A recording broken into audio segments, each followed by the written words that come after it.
السلام علیکم class 3 student, امید ہے آپ سب خیریت سے ہوں گے۔ آج ہم اردو کا سبق نمبر 3 ہمارے پیارے نبی کی پیاری عادات پڑھنے جا رہے ہیں۔ یہ سبق آپ صلی اللہ علیہ وسلم کے اخلاق سے متعلق ہے کہ آپ صلی اللہ علیہ وسلم اپنے گھر میں کس طرح رہتے اور آپ صلی اللہ علیہ وسلم کی کیسی پیاری عادتیں تھیں۔ آپ صلی اللہ علیہ وسلم ہمارے عظیم رہنما ہیں اور اللہ تعالیٰ نے آپ صلی اللہ علیہ وسلم کو پوری دنیا کے لیے بہترین مثال بنا کر بھیجا۔ آپ صلی اللہ علیہ وسلم نے اپنے بلند اخلاق سے لوگوں کے دلوں میں اپنی محبت پیدا کی اور لوگوں کو اچھے اخلاق اپنانے کی تعلیم دی۔ ایک بار کسی نے حضرت عائشہ رضی اللہ تعالی عنہا سے آپ صلی اللہ علیہ وسلم کے اخلاق کے بارے میں پوچھا تو انہوں نے کہا، کیا تم نے قرآن پاک نہیں پڑھا؟ جو کچھ قرآن پاک میں ہے وہ آپ صلی اللہ علیہ وسلم کے اخلاق ہیں۔ آپ صلی اللہ علیہ وسلم رحم دل، نرم مزاج اور ہر ایک سے ملنے والے مہربان اور خوش دل تھے۔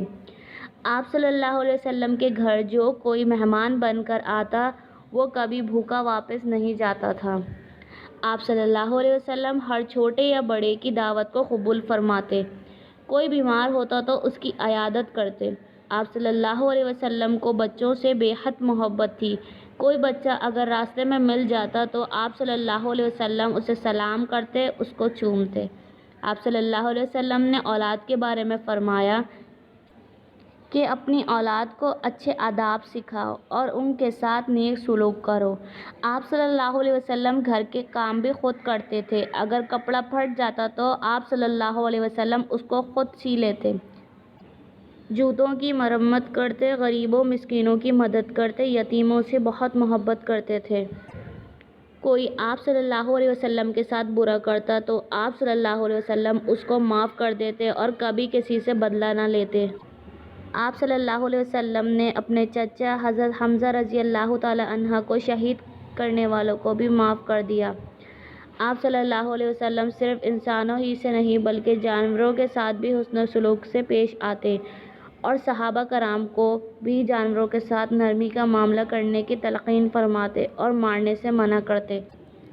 آپ صلی اللہ علیہ وسلم کبھی جھوٹ نہیں بولتے تھے اور یہ صفات آپ صلی اللہ علیہ وسلم میں بچپن ہی سے تھیں۔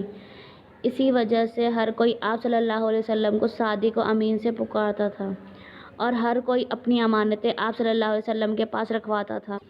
آپ صلی اللہ علیہ وسلم کی زندگی ہمارے لیے بہترین نمونہ ہے، اس لیے ہمیں چاہیے کہ ہم بھی آپ صلی اللہ علیہ وسلم کی عادتوں کو اپنائیں، ہمیشہ سچ بولیں اور ہر ایک سے اچھے اخلاق سے پیش آئیں اور آپ صلی اللہ علیہ وسلم کے نقش قدم پر چلیں اور اپنی زندگی آپ صلی اللہ علیہ وسلم کی زندگی کے مطابق گزاریں تاکہ ہم دنیا اور آخرت دونوں جہانوں میں کامیاب ہو سکیں۔ امید ہے آپ کو یہ سبق سمجھ میں آ گیا ہوگا۔ السلام